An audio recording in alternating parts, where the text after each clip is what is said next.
Buenas tardes a todos y a todas. Agradecemos su asistencia a este webinar realizado en lo que es el marco de la convocatoria del curso de herramientas para la inversión pública. El webinar está contando con la participación de Anthony Moreno, es docente del curso y además es consultor, asesor en inversión pública para gobiernos regionales, Naciones Unidas, el proyecto de Juegos Panamericanos, para la PCM, Perú Compras y Sedapal. Además, nos acompañará también Alejandra Ulfe, docente del curso y experta en Contract and Claims Management. La profesora Alejandra además es directora en gestión de contratos y procesos en Agama Projects. Para quienes desean realizar algunas consultas a los docentes, lo podrán realizar a través del chat grupal de las plataformas y estas van a ser respondidas durante el evento. Esas serían algunas indicaciones y a continuación vamos a dar inicio a este webinar. Le doy pase al profesor Anthony. Profesor Anthony, buenas tardes. Muchas gracias, Mariela. Muchas gracias, Mariela.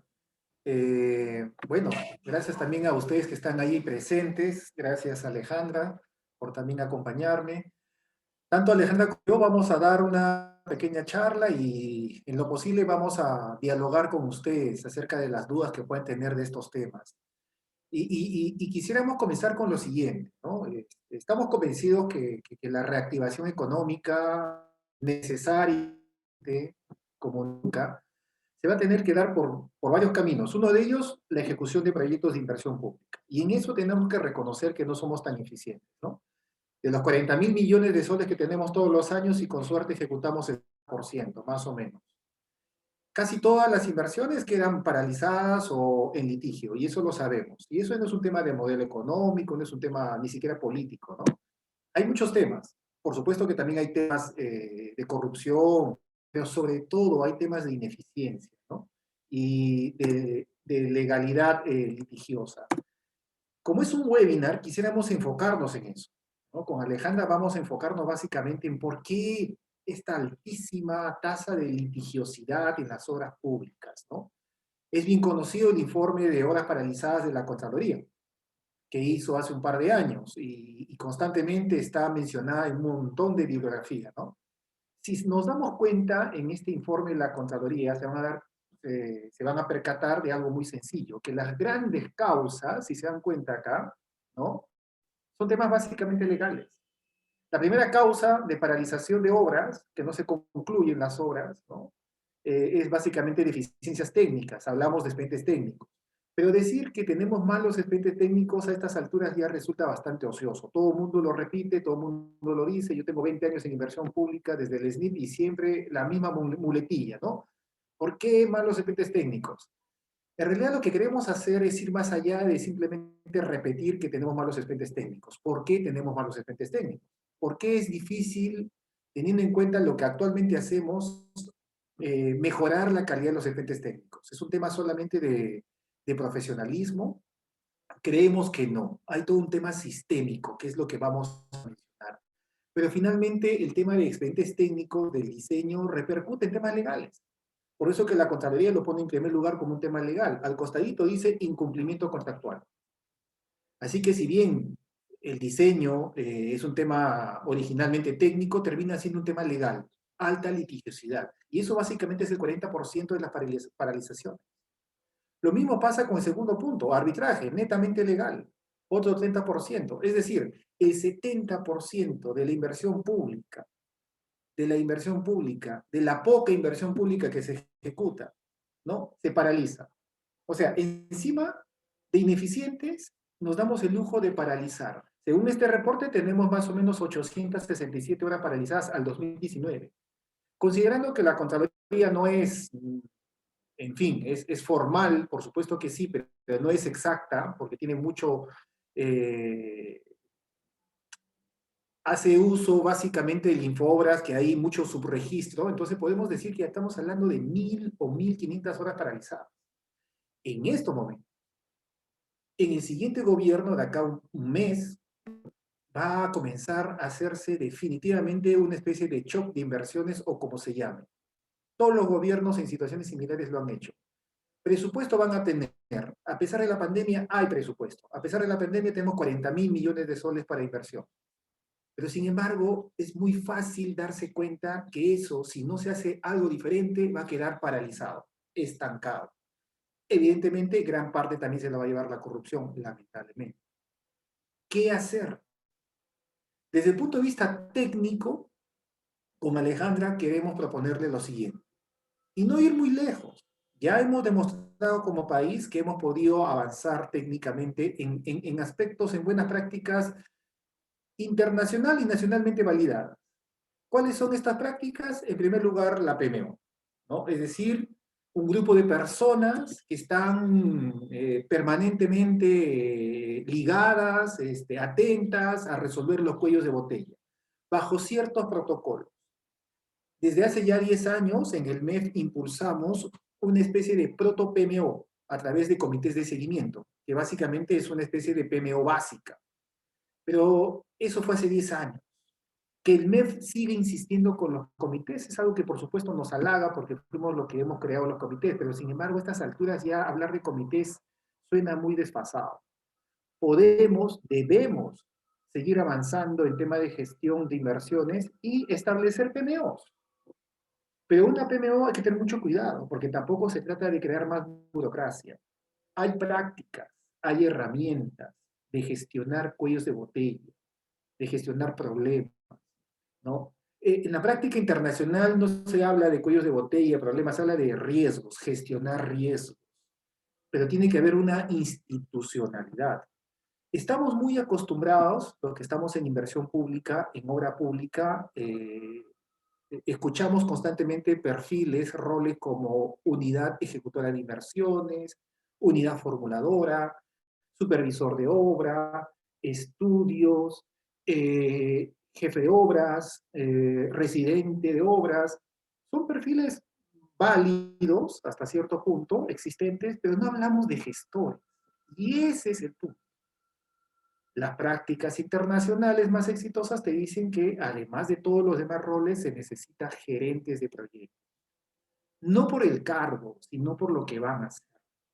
Hay muchas definiciones de lo que es una PMO. La definición que yo uso básicamente es ese grupo institucionalmente constituido en una organización que se obsesiona por resolver cuellos de botella.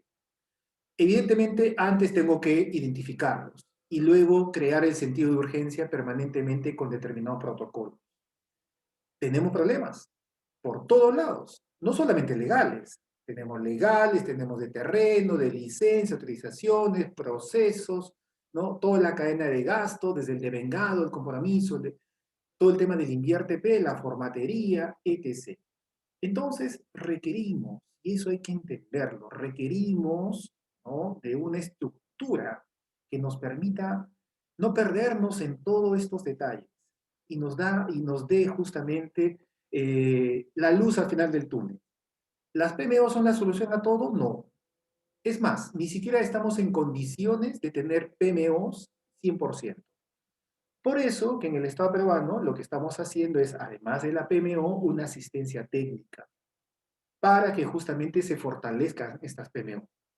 Y eso es justamente de lo que también quisiéramos compartir con ustedes en un curso que estamos diseñando ad hoc para eso, ¿no? Que es justamente este de acá. Insisto con el tema de las PMO, para que se entienda bien, porque hay que tener mucho cuidado. No se trata de crear por crear, no se trata de crear más burocracia dorada, ¿no? De eso ya tenemos un montón. Se trata de crear lo que se necesite para seguir impulsando la ejecución. Las PMO tienen una medida concreta.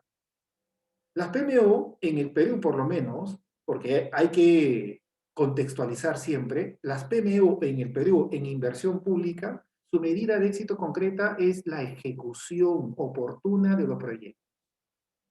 No es número de procesos, número de normas, monto, no, es la ejecución oportuna de proyectos. Nos tardamos 6, 7 años en hacer un hospital. Nos tardamos 3, 4 años en hacer un colegio. Nos tardamos 5, 6, 7, 8, 10 años en hacer una carretera. Es una vergüenza. Una buena PMO, todos esos tiempos los tiene que reducir. Si no, no tiene sentido hablar de PMO. Y si lo hablamos desde el punto de vista de procesos, vean ustedes esta pantalla. En esta pantalla le estamos enseñando los 49 procesos de gestión de proyectos según un estándar internacional. Hay muchos estándares. Este de acá es el PMBOK en su versión 6, es un estándar americano, un estándar ANSI, que te dice que el arte de gestionar, de concretar proyectos, se puede manejar con 49 procesos. Pero de estos 49 procesos, vean ustedes lo que están marcados. Vean ustedes el proceso de planificación de riesgos, cuellos de botella, de identificación de riesgos, de cuantificación y cualificación de riesgos, de gestionar la implementación a la respuesta a los riesgos y de monitorear los riesgos. Si yo tengo ese mapeo completo, puedo comunicar mejor los riesgos. Por eso que también se puede hablar de la gestión de las comunicaciones, de una forma centralizada. Hay muchos tipos de PMO, no todas tienen que ser iguales. Una gran PMO como la que se diseñó en Panamericanos no solamente hacía esto acá, también gestionaba línea de base. Por lo tanto, ustedes pueden ver acá el tema de el alcance, el tiempo y el costo, ¿no? Como líneas de base para que alguien le haga justamente un seguimiento a esta línea de base y, como va a cambiar, porque todo cambia, gestionar los cambios. Existe un gran espectro de posibilidades de PMO. ¿Cuál es la mejor PMO? ¿Cuál es la mejor PMO? Aquí hay varios tipos de PMO. La mejor PMO es la que sirva a la institución. La mejor PMO es la que haga que un ministerio ejecute oportunamente sus proyectos. La que haga que un gobierno regional ejecute sus proyectos. La que haga que una municipalidad ejecute sus 12 proyectos clave fundamentales y no estén ahí simplemente estancados, paralizados, ahogados en un mar de litigiosidad, como prácticamente es el 80% de la inversión pública estancada. Y tú que me estás escuchando sabes que es así. No es un tema de presupuesto, no es un tema político, no es un tema de sistema, es un tema de ineficiencia. ¿Por qué no recoger buenas prácticas internacionales? En la PMO tenemos que hablar muchas cosas, pero yo prefiero dejarlo ahí para dialogar un poco con Alejandra y plantearles una segunda herramienta, el BIM. ¿Por qué el BIM nos es tan importante? Tal vez ustedes ya han escuchado del BIM, han llevado su curso de BIM, sean expertos en BIM. Pero nuevamente, hay que contextualizar en la realidad peruana. En la realidad peruana, y lo acabas de ver en el reporte de la Contraloría, y te digo, desde hace 20 años el diagnóstico es el mismo, malos expedientes técnicos. ¿Sabes qué te puede ayudar a mejorar la calidad de los expedientes técnicos? El que dejemos de dibujar puntos, líneas y curvas. El que dejemos de dibujar separadamente. El arquitecto por un lado, el estructuralista por otro lado, el de mecánica por otro lado, el de sanitaria por otro lado. Cuando tú ves cómo hacen un expediente técnico, que finalmente es una colección de planos, evidentemente lo estoy simplificando para que se entienda. Te vas a dar cuenta que los profesionales que son muy especializados trabajan desintegradamente y trabajan con una herramienta que no es fácil de integrar y de comunicar. Puntos, líneas, curvas. Lo mismo que usábamos para hacer el Partenón o las pirámides de Egipto. A estas alturas, en la cuarta revolución industrial, la era de la digitalización, eso ya no es dable. ¿Por qué no metemos un poco de digitalización en eso? Y en lugar de estar hablando de puntos, líneas y curvas, hablamos de objetos. ¿Qué es el BIM? No es más ni menos que eso. Es trabajar objetos. Una tubería entonces no es una línea, no es una curva. Una tubería es un objeto. Es un objeto que tiene dimensiones, tiene calidad, tiene proveedor, tiene material, etc. Lo ubicamos en el espacio, como también podemos ubicar en el espacio una puerta, o las vigas, o las columnas, y se va dibujando, entre comillas, solo en la computadora, con tecnología especial, lo que queremos luego construir. Es decir, tu expediente técnico sale de ahí, los planos salen de ahí. y nos olvidamos hasta cierto punto de las inconsistencias, de las incompatibilidades que pueden existir al trabajar separadamente. Y además, si a eso le metemos metodología, el BIM tú lo puedes ver como tecnología solamente, pero también lo podemos ver como metodología, como lo ven los ingleses, como está en el plan BIM Perú, que lo ven como metodología. Si lo vemos como metodología, entonces hay procesos como, por ejemplo, la participación temprana del ejecutor durante la formulación del diseño, y ahí aparece la magia. Si queremos entonces minimizar las fallas en aspectos técnicos, deberíamos fomentar con más fuerza el BIM. El MEF ya lo está haciendo, hay que reconocérselo. Particularmente yo creo que lo está haciendo un poco lento. Debería ser con más empuje tal vez, pero lo está haciendo. Entonces, del BIM también tenemos que hablar. El trabajo desintegrado, que es tan natural cuando hacen expedientes técnicos, repercute en los problemas legales consabidos, porque estos señores normalmente no trabajan integradamente. Si no conoces lo que es un expediente técnico, es eso. Es la colección de varios trabajos de varios especialistas que no trabajan articuladamente. Y que una vez que se apruebe el expediente técnico, pasa a otra empresa que va a tener que agarrar eso, y ahí surgen justamente la detección de fallas. Si el arreglo legal no está bien hecho, perfectamente de ahí surgen las controversias. Y eso es uno de los grandes problemas que tenemos en obra pública. Hacer participar tempranamente al ejecutor sería parte de la solución. ¿Legalmente es posible en el marco legal que tenemos? No tanto. Yo diría que incluso hasta sería ilegal.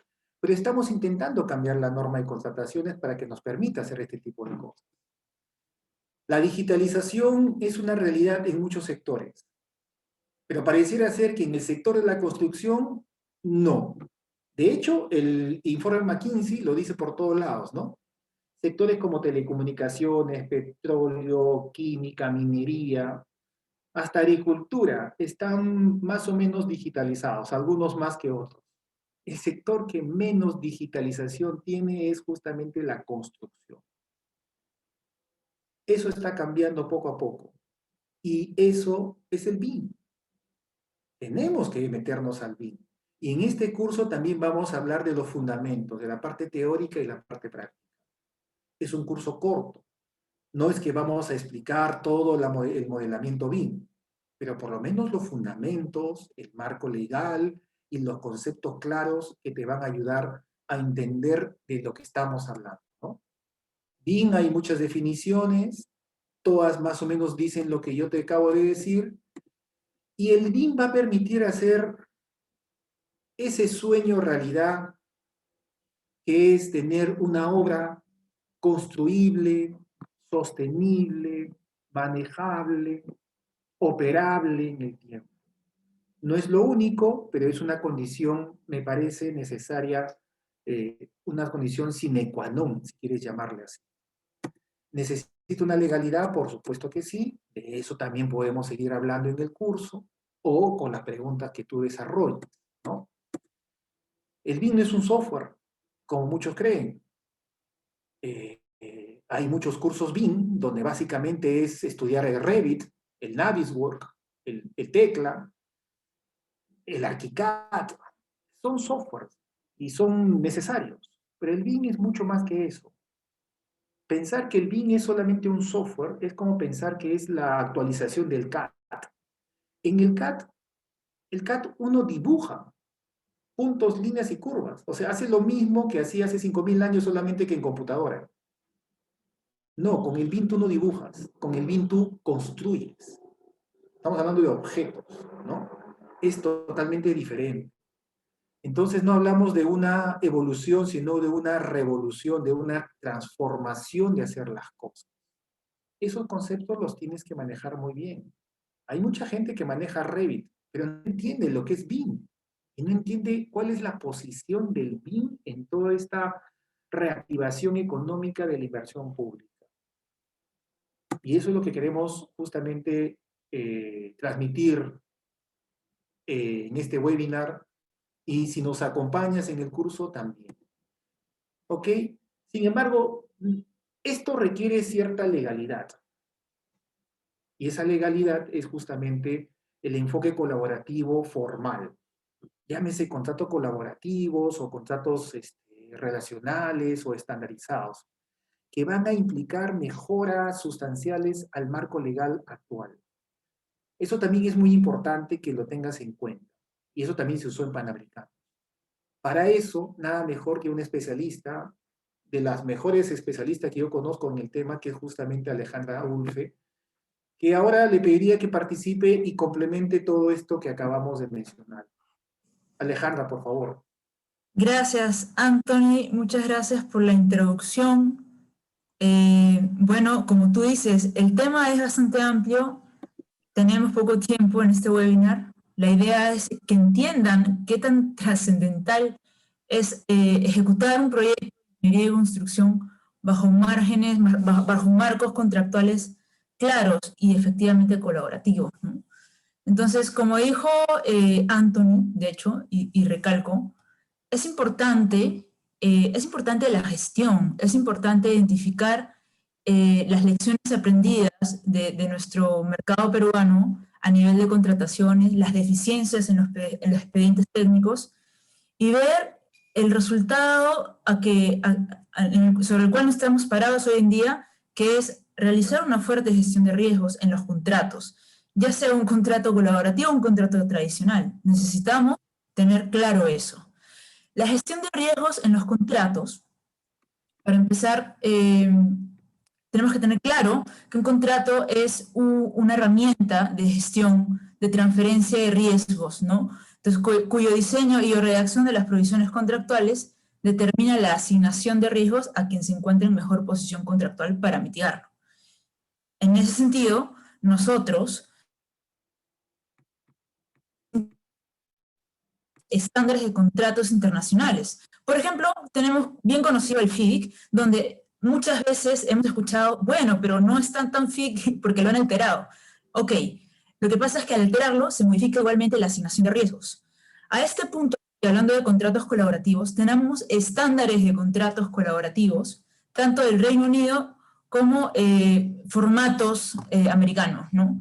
Ahora bien, con respecto al Reino Unido, tenemos bajo un sistema más colaborativo el partnering, que es PPC 2000, tenemos el NEC 3, ya muy conocido por un sistema de entrega de proyecto como Contract Management at Risk. De hecho, nosotros, como dijo Anthony, tenemos mucha experiencia por el tema de los panamericanos, mucha experiencia, yo diría, en términos ya de lecciones aprendidas, ¿no? Hoy en día tenemos el proyecto de la reconstrucción con cambios, con muchos paquetes hospitalarios, con muchos paquetes de colegios también. Y tenemos experiencia en Perú también de un nivel más colaborativo que el NEC 3, que es el FAC1, ya con un sistema de entrega que involucra el Integrated Project Delivery. Entonces, eso con respecto al Reino Unido, ya tenemos en Perú esta experiencia. Y con respecto a los formatos americanos, tenemos, bueno, la asociación es una organización muy conocida americana, que es el Consensus Docs, que ha sacado agendas y formatos multi-agreement que involucra un nivel de alianza más colaborativo inclusive. Y también, evidentemente, tenemos el formato de IPD Agreement, que involucra un trabajo de alianza entre todas las partes contractuales. A este punto, cabe diferenciar de que existen, en resumen, para no entrar a tanto detalle, niveles más colaborativos que otros dentro de estos formatos que estamos viendo aquí, ¿ya? En resumen, lo que quiero mencionar es que si bien hoy en día tenemos la experiencia de los panamericanos y hoy en día también tenemos la reconstrucción con cambios, eso no quita, por ejemplo, que vayamos a hablar de un FAC1. De hecho, ya tenemos una experiencia que a continuación lo voy a proceder a explicar. Y también, antes de proseguir a la siguiente lámina, recalcar de que hay proyectos sobre los cuales yo puedo proceder perfectamente a ejecutarlo con un formato americano. Tengo entendido de que a nivel privado ya hay empresas que están utilizando estos formatos del IPD Agreement. Y en el fondo de todo esto, lo que se quiere es incentivar el liderazgo y la forma de trabajo, considerando todos los riesgos que involucra hacer el diseño y la construcción, para justamente mitigarlos a través de herramientas como por ejemplo los puso Anthony, que es el BIM, la gestión de proyectos, la gestión de... ¿no? Bien, a ver, a continuación, porfa, perfecto. Vamos a hablar entonces de la experiencia del NEC 3, ¿no? Que se ha utilizado en los Juegos Panamericanos y la reconstrucción con cambios. Los contratos NEC permiten la implementación de cualquier estrategia de adquisiciones y contratos para que de esta manera se puedan asignar el riesgo en los contratos de forma clara y flexible. Lo que propone entonces el contrato NEC es una redacción más simple de la que estamos acostumbrados. De hecho, quienes han creado el contrato han sido gerentes de proyectos, ingenieros, no abogados. Una de las particularidades de este contrato, de este formato, es la claridad en la asignación de los riesgos. Y evidentemente el enfoque de esta claridad, o el objetivo, mejor dicho, es prevenir disputas. Existen de las opciones principales y secundarias para definir los riesgos del contrato mucha flexibilidad. Eso es una de las particularidades, ¿no? La flexibilidad que te da este contrato. Y mediante eventos compensables se materializan los riesgos a cuenta del empleador o la entidad. Es decir, evidentemente hay una asignación de riesgos que se puede ajustar dependiendo de la coyuntura, y lo que hace estos eventos compensables es reconocer aquellos riesgos para materializar el reconocimiento en coste, el reconocimiento en plazo, ¿no? Las afectaciones del proyecto. Perfecto, entonces aquí en este gráfico, como podemos ver, el NEC 3 tiene varias opciones, de las cuales nosotros sabemos que venimos teniendo experiencia de la opción F.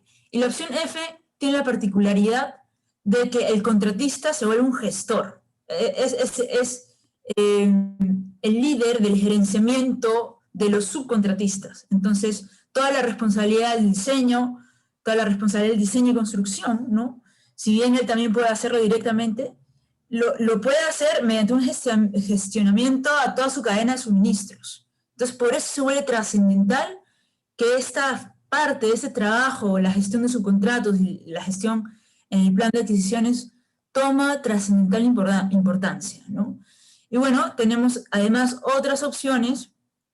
De hecho, particularmente en la experiencia de la reconstrucción con cambios, en algunos de los paquetes, se viene exigiendo la aplicabilidad de la opción A, del NEC A.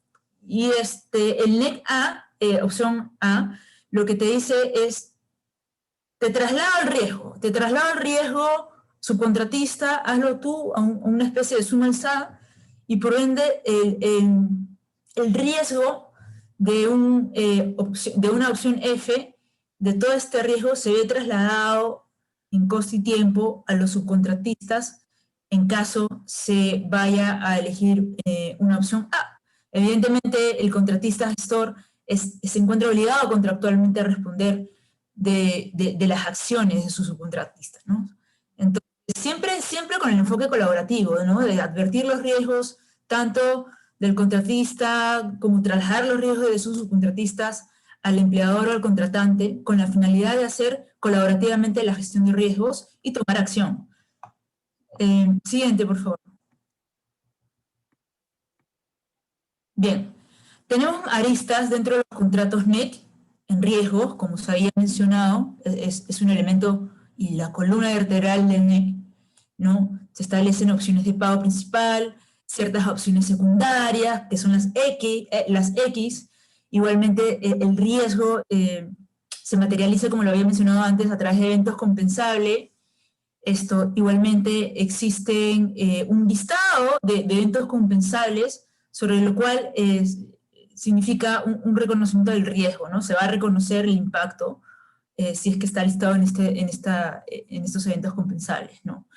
Además, cabe acotar que la información se encuentra, hay cierto requerimiento de información de obras, ¿no? Entonces, el riesgo, en tanto se le exija al contratista dar una información del diseño, el riesgo va a ser proporcional a la información que vaya a dar el contratista sobre la información de su diseño, y también mostrar qué tan proactivo ha sido, qué tanto ha propuesto mitigar riesgos que ha podido identificar de la información recibida por el contratante. En temas de calidad tenemos alcance, bueno, evidentemente el alcance está estipulado en los volúmenes, en las bases, y también, evidentemente, eso no quita de que en caso el contratista vaya a proponer información de su propio diseño, deba tener un alcance de calidad también. El tiempo es clave, aquí un factor clave en el 3, opción F, sobre todo es el cumplir con la fecha de culminación, ¿no? Y esto aquí, hablando de fecha de culminación, lo que te dice el contrato es que tu programa, tu cronograma en simple, tiene que estar actualizado y aceptado por el gerente de proyectos.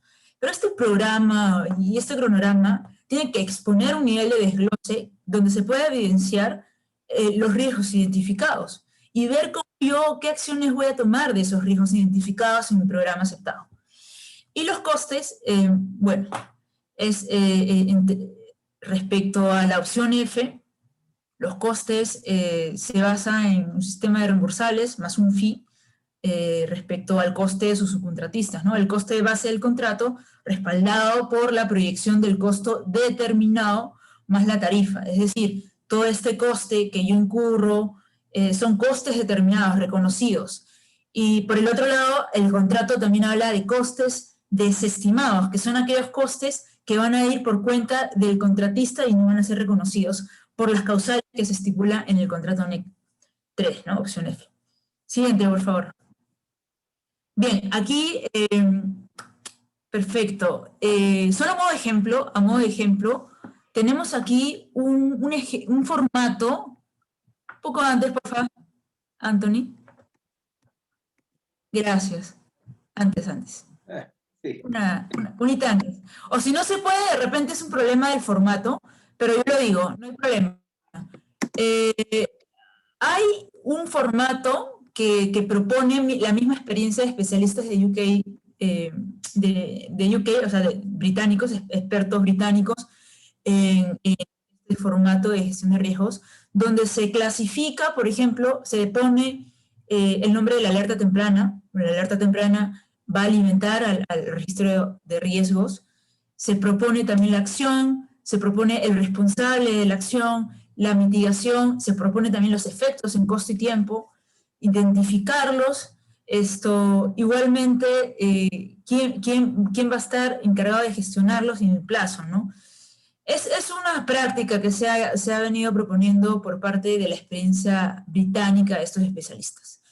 Ahora, a este punto, vamos a hablar, considerando los tiempos apremiantes, de la experiencia de alianza, que es una experiencia más colaborativa, de hecho, que el NEC 3. Siguiente, por favor, Anthony. Gracias. El contrato marco de alianza parte de una experiencia del FAC1, y esta experiencia del FAC1 fue liderada por la Asociación de Arquitectos Consultores de King's College London, en Reino Unido, ¿no? Y se solicitó que creara, al King's College le solicitaron que creara este trabajo, este formato de alianza que tenía que ser flexible en distintas jurisdicciones, es decir, es aplicable a cualquier parte del mundo, del mundo, ya sea common law o bajo un sistema del civil law, ¿no? Como la cual nos encontramos nosotros, ¿ya? Y además, este formato habla de muchas provisiones de contribuciones al bien, a propósito de lo que había hablado Anthony, ¿no? Luego de 12 meses de investigación y consulta con más de 120 clientes, apoyo de 7 organizaciones en Australia, el FAC1 fue publicado en 2016. Y con eso tenemos en la siguiente lámina un ejemplo del formato exactamente, que utiliza el FAC1, como podemos ver en la parte celeste. Tenemos que vamos a hablar de miembros de la alianza. Las partes contratantes son miembros, son un equipo, son partners, así de simple. Entonces, estos miembros, ya sea que exista un proyecto con varios paquetes, yo voy a considerar y darle la facultad a cada contratista de cada paquete para que sea un miembro de mi alianza. Y estos miembros van a trabajar colaborativamente. Yo soy la entidad, por ejemplo, y tengo mis 3 contratistas. Tanto yo como entidad como los contratistas somos miembros. Y además de ello, incluye una figura muy interesante que se llama el gerente de la alianza. El gerente de la alianza también es miembro del contrato marco. Entonces, todos como un equipo trabajamos en base a los objetivos del proyecto, no solamente de un paquete, sino del proyecto. Y evidentemente hay una fuerte gestión de stakeholders, una fuerte gestión en lo que respecta al contrato individual que le corresponde a cada contratista. Hay mucha gestión y este compartir de lecciones aprendidas de la cadena de suministros, ¿no? Y con el gerente de alianza, esta figura lo que hace es liderar mucho reuniones para gestionar los riesgos, para controlar, para hacer seguimiento. El control y monitoreo aquí es trascendental. En la siguiente lámina, gracias. Tenemos algunas preguntas, ¿no? Sobre los fundamentos de una alianza, ¿no? Y con respecto al FSU1, preguntamos, ¿no? ¿Por qué se crea una alianza, la alianza marco? ¿Cuánto dura? ¿Y cómo se puede dar por terminada si no funciona? Dentro del formato tenemos la posibilidad de nosotros mismos, como miembros, establecer los objetivos. Yo como entidad puedo determinar cuáles son mis objetivos y mis metas de esta alianza. Y también, cuáles serían las consecuencias si no llegamos a esos objetivos. De repente hubo alguna falla de un contratista, algún tema de repente de fuerza mayor, caso fortuito. Todos estos temas lo podemos contemplar. Luego nos preguntamos, por ejemplo, ¿cómo se adjudica un trabajo? ¿Cómo se adjudica un contrato? ¿No? Si estamos hablando de que una alianza tiene distintos paquetes, ¿cómo sería el proceso? Entonces aquí el FAC1, el FSU1, procesos de adjudicación, y los llama así, ¿no? Procedimiento de adjudicación directa, que es una especie de procedimiento de lista corta, y un procedimiento de adjudicación competitiva, que es cuando ya estamos hablando de una mayor cuantía. También hay, evidentemente, propuestas de formulario para que se puedan adaptar el mismo proceso al FAC1, y además de eso se puedan integrar nuevos miembros, más allá de que, por ejemplo, seamos 3 o 4 los miembros, existe la posibilidad de incluir otro miembro si es que más adelante se presenta un proceso de adjudicación que involucre la gestión para los objetivos del proyecto.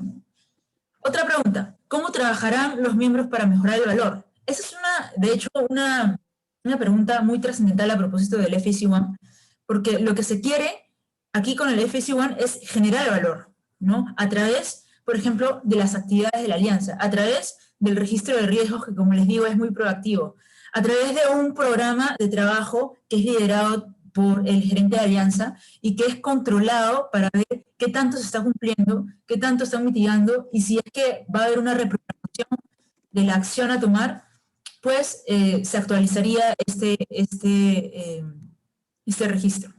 Otra pregunta, por ejemplo,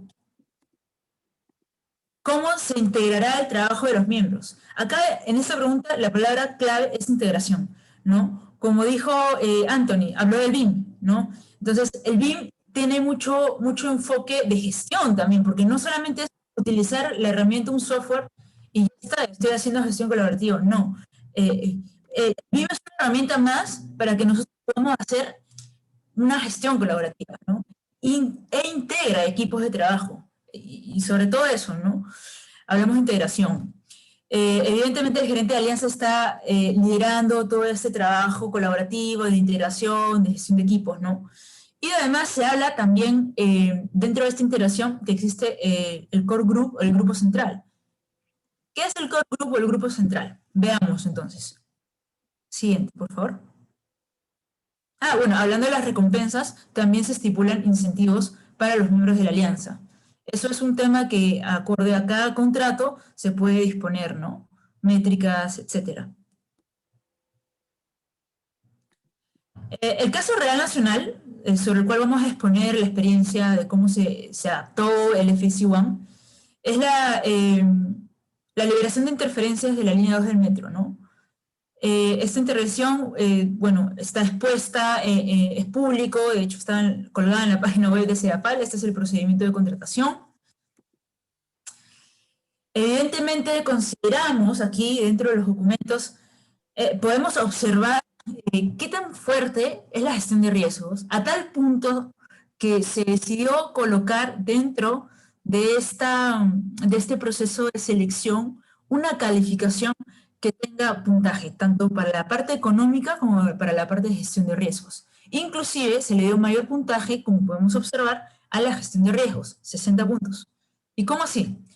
En la siguiente lámina podemos ver, exacto, se coloca específicamente, serán rechazadas las ofertas que no realicen un trabajo de como mínimo 7 principales riesgos para CEDAPAL y que se demuestre cómo va a mitigar esos riesgos.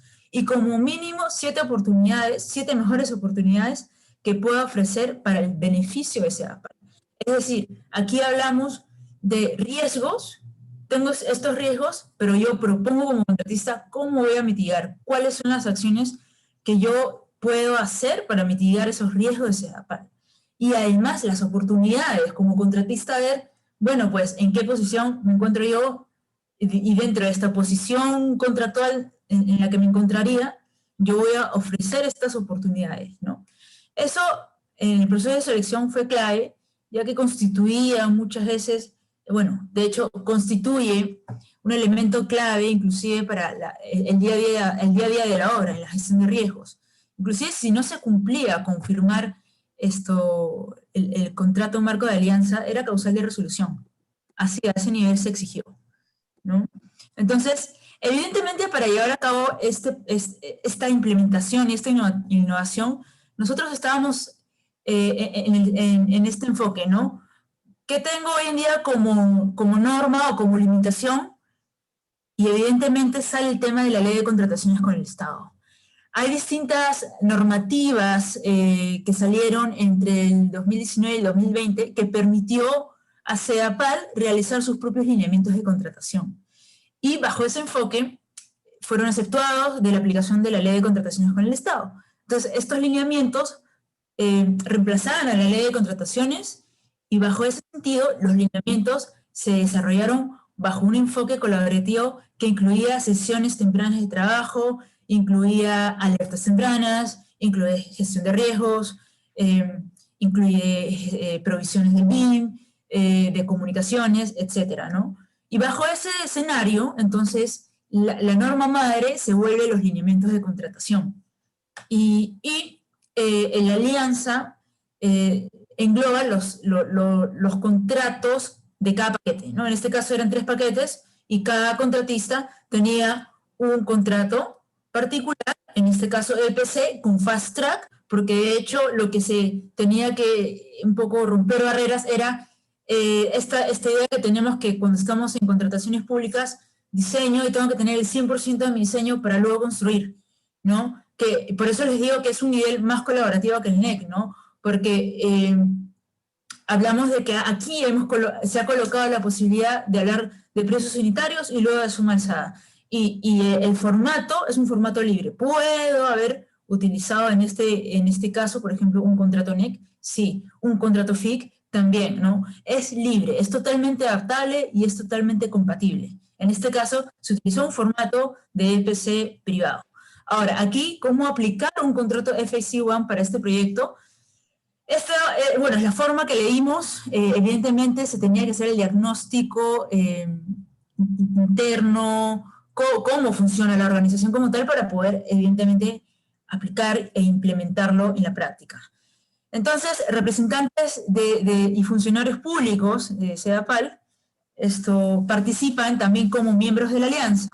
Como miembros de la alianza, además el administrador de la alianza y los representantes de cada contratista, ¿no? Pueden ser, por ejemplo, los residentes, ¿no?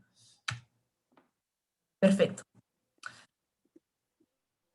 El grupo central, como les había hablado anteriormente, lo lidera el administrador de la alianza, el gerente de la alianza. En esta figura se le dio el nombre de administrador de la alianza, y estaba conformado por representantes, gerentes o residentes de los contratistas, y también por los administradores de contrato de SEDAPAL, que eran los representantes, y tenían una facultad dentro de sus funciones, tenían un poder de decisión. Y este poder de decisión estaba también respaldado técnicamente por los especialistas de la entidad. Entonces, cuando se convoca a un grupo central, a una reunión de grupo central, que evidentemente tiene que ser convocado con 48 horas de anticipación por un nivel de gestión ágil, ellos van a ir a la agenda ya sabiendo cuál va a ser el tema de discusión y evidentemente convocando a los personajes claves que puedan decidir en ese momento y puedan tomar una decisión para solucionar, por ejemplo, un riesgo, ¿no? Y como el mismo formato propone tener un asesor independiente, que es una figura facultativa, igualmente se colocó esa posibilidad que ante un tema de discusión quizá muy técnico, donde necesitaba algún respaldo adicional, se implementó igualmente la figura del asesor independiente, que es una figura facultativa, ¿no? Que podía dar mucho, y puede dar mucha recomendación a nivel consultivo de las decisiones que vaya a tomar el grupo central, porque aquí las decisiones las firman todos, ¿no? Las firman todos, ese es el nivel de colaboración. Y bueno, dentro de los temas que vemos que se tocan, pues temas de plazo, adicionales, mitigación de riesgos, cadena de suministros. En este caso no se habló de eventos compensables porque no estamos, porque no es bajo un contrato NEC que manejaba cada paquete, ¿no? Fue otro formato de EPC, pero que también era compatible con los lineamientos colaborativos. Y bueno, eso en realidad, ya para ir cerrando mi parte de la presentación, es bastante interesante la experiencia peruana a nivel de alianza y también a nivel del NEC 3, pero hay que seguir con las lecciones aprendidas. Nosotros, yo creo que hay que enfocarnos mucho en que nuevos contratos y podemos sacar normas. Lo que hay que cambiar es la cultura, ¿no? La cultura de culpa y buscar ser tan rígidos y que muchas veces eso puede jugarnos en contra. Entonces yo creo que como idea de cierre, yo termino en esto, ¿no? De que el liderazgo y la cultura de colaboración es uno de los retos que hoy en día como mercado peruano nos encontramos atravesando y que definitivamente va a partir de cada quien, y estas capacitaciones son muy importantes tenerlas para poder nosotros, tanto como funcionarios públicos o profesionales en el sector privado, poder llevar a cabo y pasar esa barrera, ¿no? Que todo toma un tiempo, pero es posible. Y estamos en ese proceso. Así que, Anthony, si tuvieras algún comentario o preguntas, Sí, vamos a sí, pasar. mira, hay preguntas de los asistentes, y yo también hago una respecto a lo que se consulta constantemente, ¿no? Para que ambos, tú y yo, respondamos. La pregunta es, respecto a esto que acabas de mencionar, ¿no? ¿Cómo se puede aplicar esto hoy, en estos momentos, bajo la norma que nos rige, ¿no? ¿Es posible? ¿Qué cosa se puede hacer? ¿Cómo se hizo? Ya explicaste un poquito que había una norma especial. Tal vez insistir en eso, ¿no? Legalmente, ¿cómo podemos aplicar los contratos NEC, por ejemplo, en estos momentos? Si te refieres al sector público, tenemos Sector público, porque... tiene que haber una ley que permita digamos, esta flexibilidad, porque la ley de contrataciones tiene plazos bastante procedimentales, ¿no? Que cumplir con respecto a adicionales, al reconocimiento de gastos generales.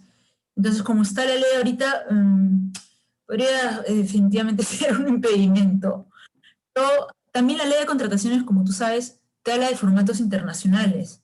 Ahorita estamos ¿no? En un cambio, está trabajándose una nueva actualización de la ley de contrataciones y esperamos con mucha emoción que puedan existir provisiones que permitan un trabajo a este nivel, inclusive de alianza. Ahora, el nivel de alianza es compatible, ¿no? Es compatible en tanto la misma ley de contrataciones pueda permitir esa flexibilidad también, ¿no? Exacto, exacto. Justamente eso quería mencionar. Redondeando lo que dice Ale, ¿no? Con mucha autoridad.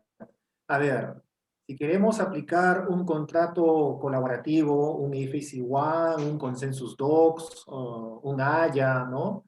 Requerimos un marco legal que lo permita. En Serapal, lo primerito que hicimos como asesores en obras fue eso, ¿no? Serapal nos planteó su problemática. Tenemos estos proyectos que están siendo cuellos de botella para la línea 2, liberación de interferencias. ¿Qué hacemos?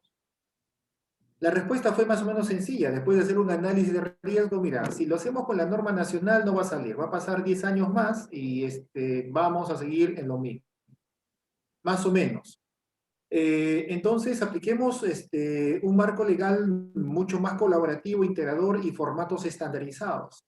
Evaluamos el NEC, el Consensus, el AFC One, en fin, pero requisito previo era tener un marco legal que lo permita. Igualito como hicimos en Panamericanos. En Panamericanos yo fui coordinador del decreto legislativo 1248, que fue el decreto legislativo de Panamericanos. Hicimos el mismo análisis y vimos que la parte contractual, la cadena de suministro, era lo fundamental.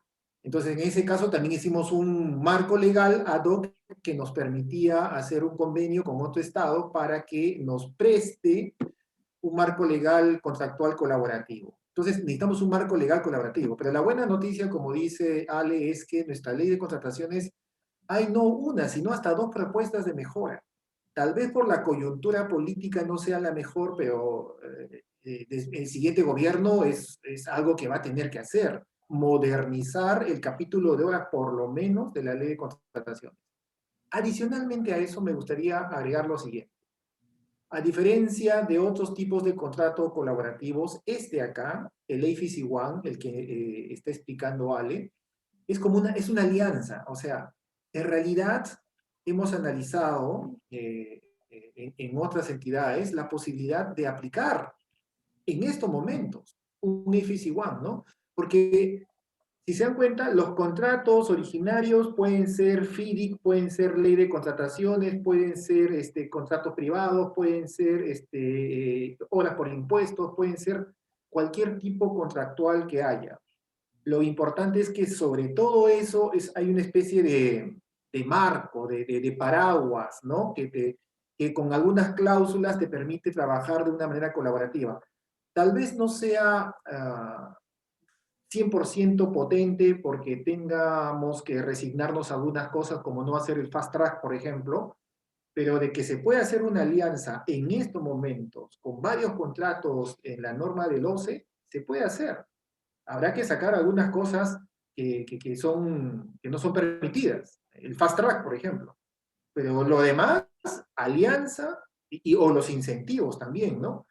Pero como alianza se podría hacer también. Entonces, eso es importante lo que van a ver en el curso, más que solamente explicarles exactamente qué es el contrato FAC, el AFC One, es explicarles los conceptos, las formas, los paradigmas, las buenas prácticas.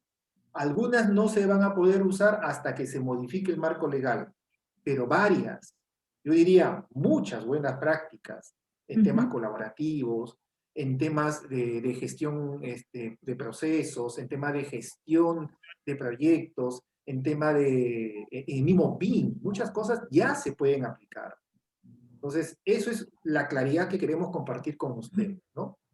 Básicamente, eso sería más por la pregunta que hicieron. Mariela, no sé si tuvieses más preguntas ahí.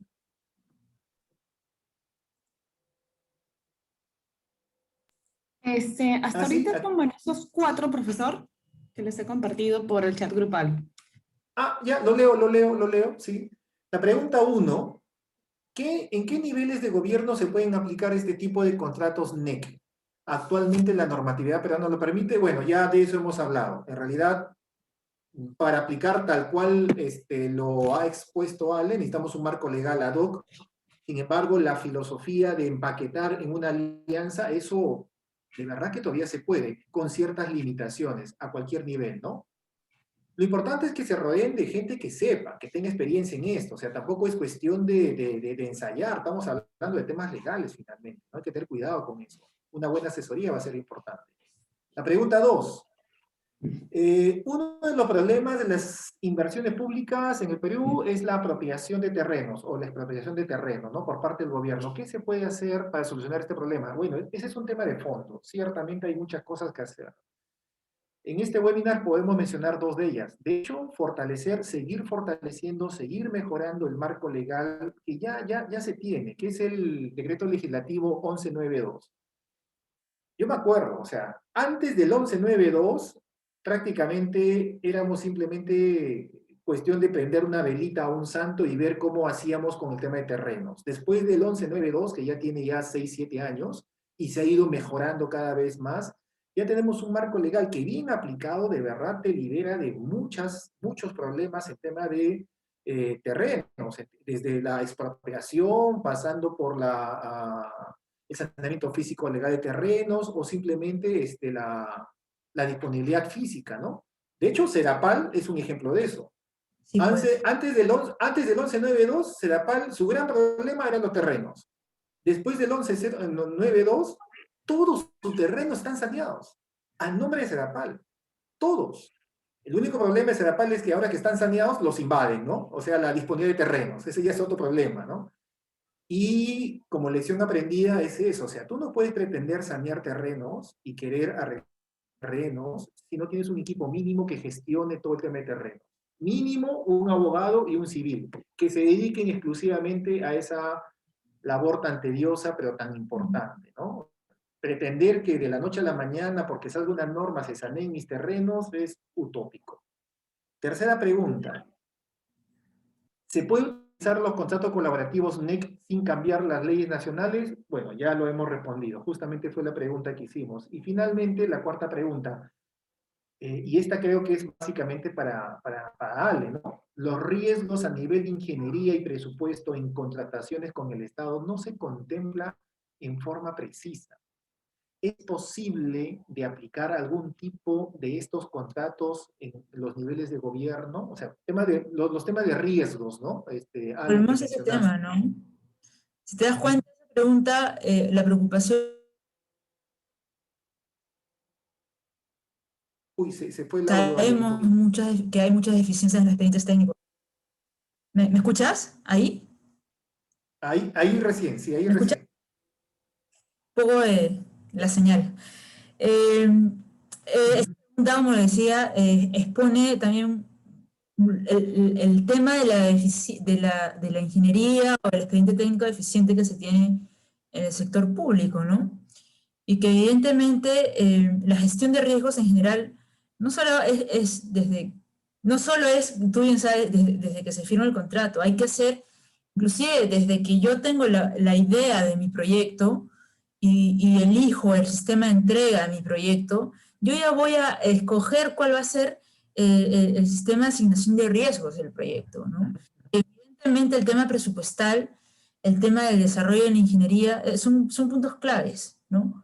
Entonces, sí, con un contrato colaborativo podemos inclusive, ¿no? Con el tema de la alianza, la idea es un involucramiento temprano del constructor en la etapa del diseño, donde pueda participar y exponer los riesgos propios del diseño, por ejemplo, ¿no? Que muchas veces, debido a esa falta de comunicación, como se encuentra actualmente en nuestra ley de contrataciones con el Estado, que no hay una interacción colaborativa entre el diseñador y el constructor, es por eso que a la hora de la ejecución del contrato de obra, tenemos que hacer trabajos, hay RFIs, observaciones, ¿no?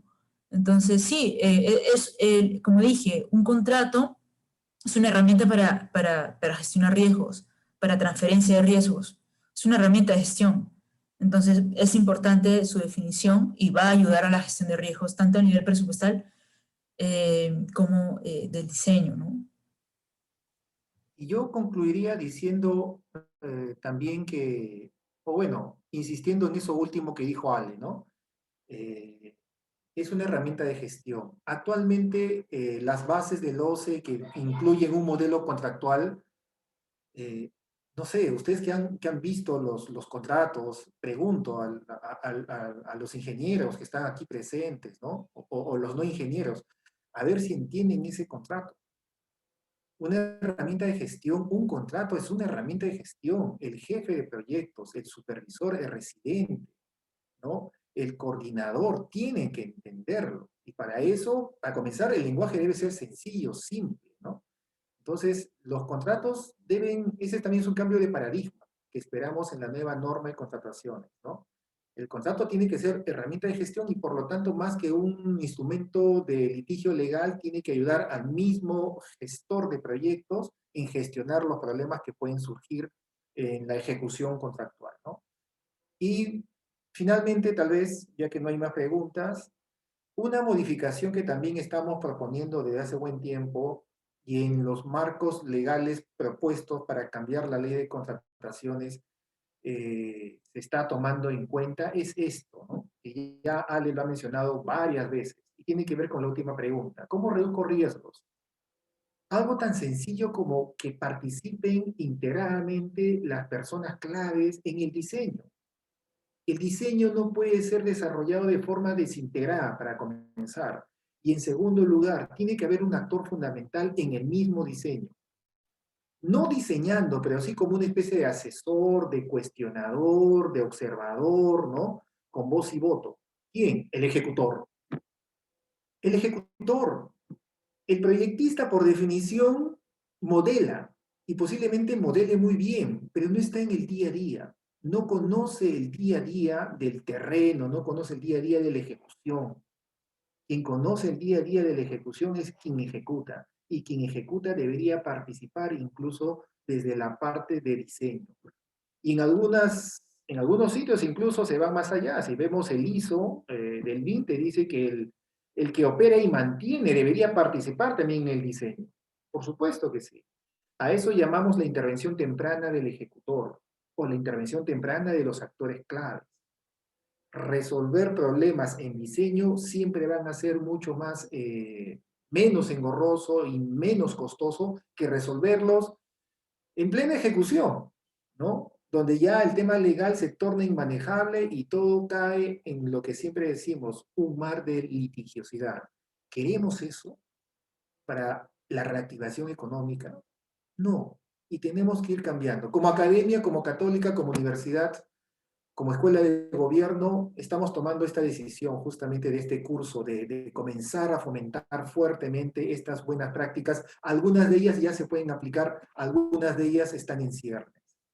Y con ese mensaje, Mariela, me parece que lo dejamos ahí, a no ser que haya más preguntas. Sí, profesor, muchísimas gracias. Profesor Anthony, profesora Alejandra, a continuación, para los interesados en llevar el curso que está en convocatoria, el curso de herramientas para la inversión pública, que los tiene como docentes, vamos a brindar información acerca bueno, de las fechas de inscripciones, ¿no? Y de la inversión para que se puedan matricular. Muchísimas gracias, profesor, profesora. Gracias a ustedes. Gracias a todos los presentes también. Gracias, Ale. Muchas gracias, buenas tardes, hasta luego. Gracias igualmente. A continuación, Carolina Pineda, nuestra asesora comercial de la Escuela de Gobierno, les va a brindar mayor información acerca de este curso. Adelante, Carolina. Muchas gracias, Mariela. Buenas tardes, profesora Ulfe, profesor Moreno. Buenas tardes a todos. Les saluda Carolina Pineda. Soy una de las asesoras del área comercial de la Escuela de Gobierno y Políticas Públicas PUC. En esta oportunidad queremos compartir con ustedes los beneficios de estudiar nuestros cursos de capacitación en la modalidad a distancia que ofrecemos en la escuela. En primer lugar, tenemos una plana docente con amplia experiencia en el sector público. Tendrán clases en vivo y grabadas. Contarán con asesoramiento académico personalizado y permanente. Tendrán actividades individuales como también grupales, con finalidad de fortalecer el trabajo en equipo y networking. Y por último, y no menos importante, la convocatoria es abierta y al público en general. Por tanto, la Escuela de Gobierno y Políticas Públicas PUC los invita a participar del curso de capacitación en herramientas para la inversión pública, PMO, contratos colaborativos y BIM, con los connotados docentes Alejandra Ulfe Godoy y Anthony Moreno Reaño. El curso inicia contextualizando las obras públicas dentro del marco legal que las envuelve, el Sistema Nacional de Programación Multianual y Gestión de Inversiones y la Ley de Contrataciones del Estado. Así, se brindan los fundamentos del INVIERTE-P, los puntos de articulación y colaboración, como las oportunidades de mejora. Tenemos un pronto inicio el lunes 5 de julio y disponemos de una tarifa pronto pago de 600 soles, pago único en su totalidad, hasta este sábado 26 de junio. Las inscripciones se encuentran disponibles en nuestra plataforma virtual PUC. ¿Desean recibir información? No duden en comunicarse a nuestros correos electrónicos o vía WhatsApp y llamadas al teléfono 962-379-448. Quedamos atentos. Gracias a todos, buenas noches. Y en el chat grupal les hemos dejado los enlaces por si desean conocer un poquito más sobre este curso. Muchísimas gracias.